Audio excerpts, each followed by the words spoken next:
أعوذ بالله من الشيطان الرجيم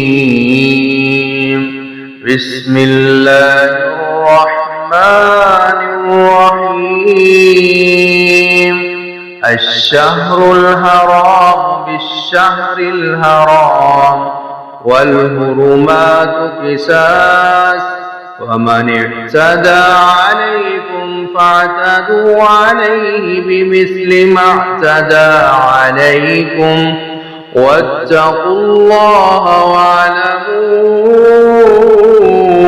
أن الله مع المتقين وأنفقوا في سبيل الله ولا تلقوا بأيديكم إلى التهلكة وأحسنوا إن الله يحب المحسنين وأتموا الحج والعمرة لله فإن أحسرتم فما استيسر من الهدي ولا تهلكوا رؤوسكم حتى يبلغ الهدي محله ومن كان منكم مريضا أو به أذى من رأسه وفدية من صيام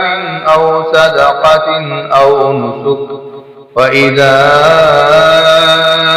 أمنتم ومن تمتع بالعمرة إلى الحج فما استيسر من الهدي ومن لم يجد فصيام 3 أيام في الحج و7 إذا رجعتم تلك 10 كاملة ذلك لمن لم يكن أهله حاضر المسجد الحرام واتقوا الله واعلموا أن الله شديد العقاب।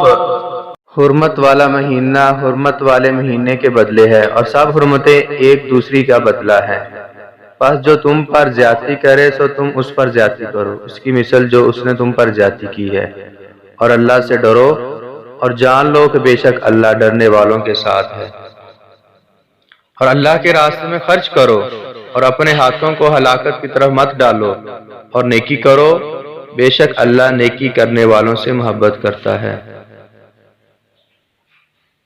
और हज और उम्रा अल्लाह के लिए पूरा करो। फिर अगर तुम रोक दिए जाओ तो कुर्बानी में से जो मैसर हो करो और अपने सरों को ना मुंडो यहाँ तक कि कुर्बानी अपने हलाल होने की जगह पर पहुंच जाए।